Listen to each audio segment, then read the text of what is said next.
झांसी से सटे मध्य प्रदेश के टीकमगढ़ में एक पुलिस सिपाही मोहनलाल की पत्नी के बर्थडे के दिन संदिग्ध परिस्थितियों में हो गई मौत। वह थाने से घर के लिए हुआ था रवाना। पत्नी को फोन कर कहा कि होटल में करेंगे पार्टी, मगर वह नहीं पहुंचा घर। बाद में सिपाही ने ही थाने में फोन लगाकर विषाक्त पदार्थ के सेवन की दी सूचना, जिस पर पुलिस उसे ले गई अस्पताल, जहां से उसको झांसी मेडिकल कॉलेज के लिए कर दिया गया रेफर। यहाँ इलाज के दौरान सिपाही की हो गई मौत। पुलिस ने शव को पोस्टमार्टम के लिए भेजकर मामले की जाँच कर दी शुरू। बांग्लादेश में हिंदू समुदाय पर कथित अत्याचारों के विरोध में शुक्रवार को ललितपुर में किया गया प्रदर्शन। यूपी सरकार के राज्य मंत्री मनोहर लाल पंत, साधु संतों और विभिन्न हिंदू संगठनों के पदाधिकारियों में शहर की सड़कों पर निकाला विरोध मार्च। फिर जिलाधिकारी को सौंपा राष्ट्रपति संबोधित ज्ञापन, जिसमें बताया गया कि बांग्लादेश में सनातन धर्मावलंबियों को सुनियोजित तरीके से किया जा रहा है प्रताड़ित। हाल ही में दीपूचंद दास की ईशिंदा के झूठे आरोप में पुलिस की मौजूदगी में कर दी गई नृशंस हत्या। उन्होंने बांग्लादेश में हिंदुओं पर हो रहे अत्याचारों पर तत्काल रोक लगाए जाने की राष्ट्रपति से उठाई मांग। जालौन में सिंचाई विभाग में रनर पद पर तैनात 51 वर्षीय वीरेंद्र गौतम उर्फ मुन्ना की हत्या का पुलिस ने कर दिया खुलासा। जांच में सामने आया कि उनकी पत्नी लता गौतम ने ही की थी पति की हत्या। 25 दिसंबर रात की यह घटना। पुलिस के अनुसार शराब के नशे में घर पहुंचे थे वीरेंद्र गौतम। इसके बाद पति पत्नी के बीच हुई कहासुनी, जो देखते ही देखते मारपीट में हो गई तब्दील, जिसमें वीरेंद्र की चली गई जान। पूछताछ में सामने आया कि शराब पीने के बाद पत्नी के साथ मारपीट और उत्पीड़न करता था वीरेंद्र, जिससे लता गौतम लंबे समय से थी परेशान, जिस कारण गुस्से में आकर उसने उठा डाला ये बड़ा कदम। पुलिस ने महिला को गिरफ्तार कर कोर्ट में किया पेश, जहां से उसे भेज दिया गया जेल। महुआ में गौवंशों की दयनीय स्थिति को लेकर गौरक्षा बुंदेलखंड समिति ने डीएम को सौंपा ज्ञापन। ग्योंडी गौशाला का एक वीडियो आया है सामने, जिसमें मृत गायों को कुत्ते नोचते हुए आ रहे हैं नजर। समिति ने दोषी अधिकारियों पर कठोर कार्रवाई किए जाने की उठाई मांग। प्रदर्शनकारियों का कहना है कि महुआ की सरकारी गौशालाओं में गौवंशों की चिंताजनक स्थिति को उजागर करती है यह घटना। शासन द्वारा गौवंशों के संरक्षण के लिए विशेष बजट और निर्देश दिए गए हैं जारी, लेकिन जिम्मेदार अधिकारियों की लापरवाही के कारण बेजुबानों के लिए कब्रिस्तान बनती जा रही है गौशालाएं। बोले, अगर गौशालाओं की नहीं सुधारी गई व्यवस्था और दोषियों को नहीं मिली सजा तो वह उग्र आंदोलन के लिए होंगे बाध्य। झांसी से सटे मध्य प्रदेश के निवाड़ी में पिता पुत्री ने विषाक्त पदार्थ का कर लिया सेवन। दोनों की हालत बिगड़ने पर उन्हें झांसी मेडिकल कॉलेज के लिए में कराया गया भर्ती, जहां पर इलाज के दौरान शुक्रवार को 22 वर्षीय बेटी शिवानी की हो गई मौत, जबकि 43 वर्षीय पिता भागीरथ कोरी की हालत बनी हुई है नाजुक। बताया जा रहा है कि दोनों के बीच किसी बात को लेकर हो गया था विवाद, जिस पर गुस्से में आकर उन्होंने उठा लिया गलत कदम। निवाड़ी जिले के मुडेरा गांव का है पूरा मामला। पुलिस ने शव को पोस्टमार्टम के लिए भेजकर मामले की जांच कर दी है शुरू।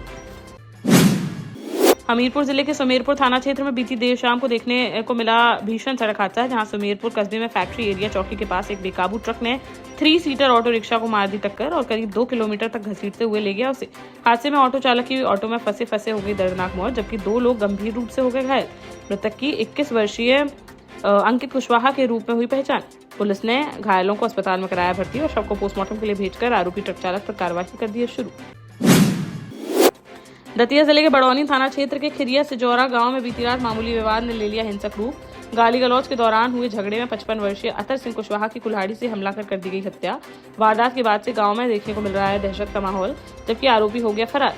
परिजनों के मुताबिक बीती रात करीब 9 बजे अतर सिंह अपने परिवार के साथ घर में खा रहे थे खाना।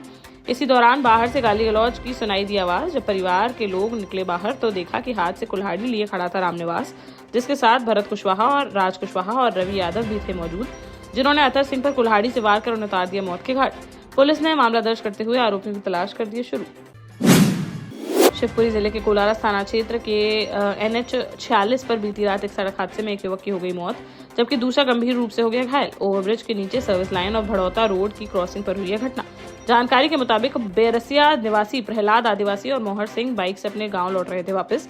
इसी दौरान सर्विस लाइन से आ रही एक तेज रफ्तार कार ने उनकी बाइक में मार दी जोरदार टक्कर इतनी भीषण थी कि प्रहलाद आदिवासी की मौके पर ही हो गई मौत, जबकि मोहर सिंह गंभीर रूप से हो गए घायल, जिन्हें अस्पताल में कराया गया भर्ती। शव को पोस्टमार्टम के लिए भेजकर मामले की जांच में जुटी पुलिस।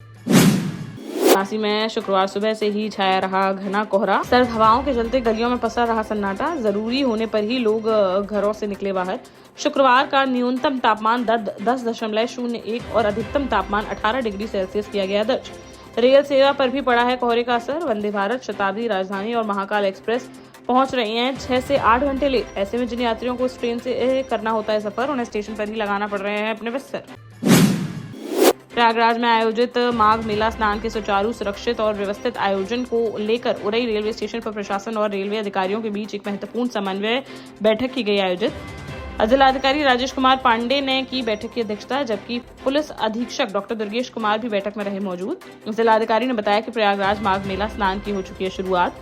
1 फरवरी 2026 तक चलेगा, जो जालौन से बड़ी संख्या में श्रद्धालुओं के प्रयागराज जाने की संभावना को देखते हुए प्रशासन ने उनकी यात्रा को सुरक्षित, सुव्यवस्थित और सुविधाजनक बनाने के लिए की हैं आवश्यक तैयारियां।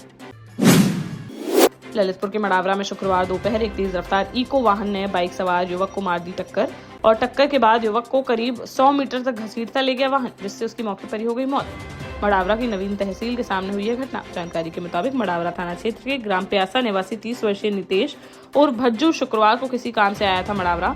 दोपहर लगभग 12 बजे वह अपने घर लौट रहा था वापस, तभी पीछे से आ रहे इको वाहन ने उसकी बाइक में मार दी जोरदार टक्कर। बाद में घसीटते ले गया उसे, जिससे उसकी हो गई दर्दनाक मौत। पुलिस ने पोस्टमार्टम के लिए भेजा शव और वाहन को कब्जे में लेकर मामले की जांच कर दी है शुरू। देश का जाना माना सैनफिन ग्रुप आपके लिए फिर लाया है झांसी में वास्तु के हिसाब से फ्लोर प्लान सहित एक शानदार टाउनशिप, जिसमें सुरक्षा की दृष्टि से सीसीटीवी, एक ही ग्रैंड गेट से एंट्री और एग्जिट, चौड़ी सड़कें, parking, car wash area, senior citizen and international fountain parks, swimming pool, gym, badminton, tennis आदि courts, school, hospital, shopping mart आदि कई सुविधाएं। इसीलिए तो हम झांसी में लोगों की पहली पसंद। 12 साल पहले अपने स्टार्टअप के साथ ही योग्य नेतृत्व, अनुभवी टीम और सक्षम सेंट्रलाइज और उत्तरदायी प्रबंधन के बल पर सबको घर गुणवत्ता के साथ समय पर घर की योजना के तहत सैनफिन समूह ने बहुत ही कम समय में 1500 से ज्यादा यूनिट्स को दिया है कब्जा। समय पर डिलीवरी से हमारे ग्राहकों में बड़ा है विश्वास और मिली है संतुष्टि। सैनफिन समूह ने बहुत कम समय में Sanfin Ashok city, green homes residency, green homes city, Sanfin Ashok valley, Delhi public school, Sanfin शाखा, केन सैनफिन अस्पताल सहित कई अन्य परियोजनाओं के साथ नई झांसी के निर्माण में स्थापित किया है एक बड़ा मुकाम। तो आप भी आज ही आइए अपने परिवार के साथ और कीजिए अपने सपने साकार।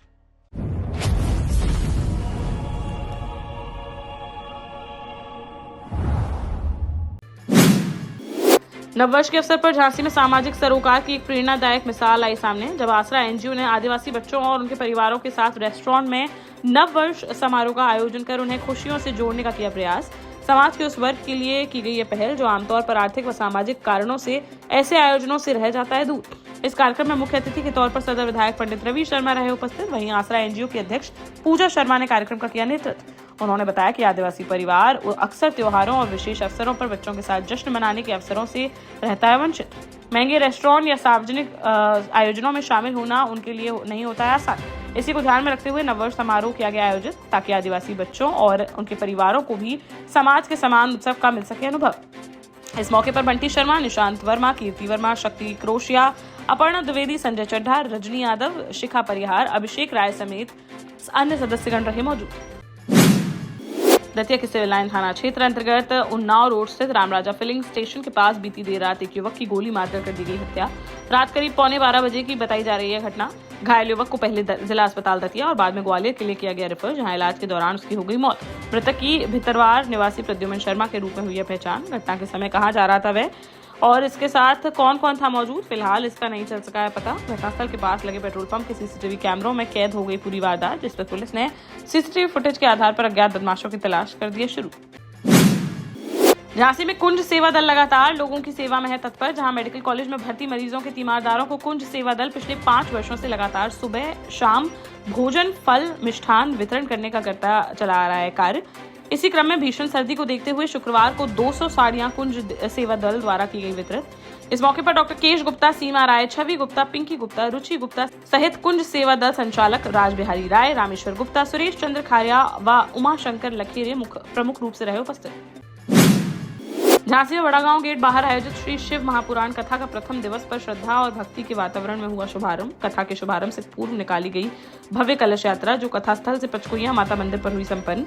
ढोल नगाड़ों, भक्ति गीतों और जयकारों के साथ निकली कलश यात्रा में बड़ी संख्या में श्रद्धालु हुए शामिल, जिससे पूरा क्षेत्र हो गया शिव में।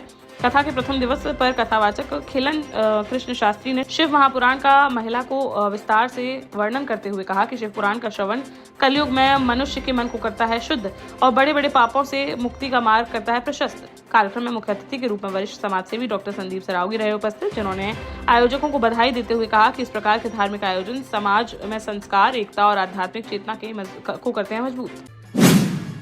दतिया में एक सरकारी स्कूल में न्यू ईयर सेलिब्रेशन का वीडियो आया है सामने, जिसमें स्कूल परिसर के अंदर महिला डांसर डांस करती हुई आ रही है नजर। कार्यक्रम के दौरान मौजूद लोग डांसरों पर पैसे उड़ाते दे रहे हैं दिखाई। परासरी गांव स्थित एक शासकीय मिडिल स्कूल का है मामला। यह वीडियो सोशल मीडिया पर तेजी से हो रहा है वायरल। वीडियो सामने आते ही शिक्षा विभाग और प्रशासन में मच गया हड़कंप। स्कूल परिसर में इस तरह के आयोजन को लेकर उठने लगे हैं सवाल।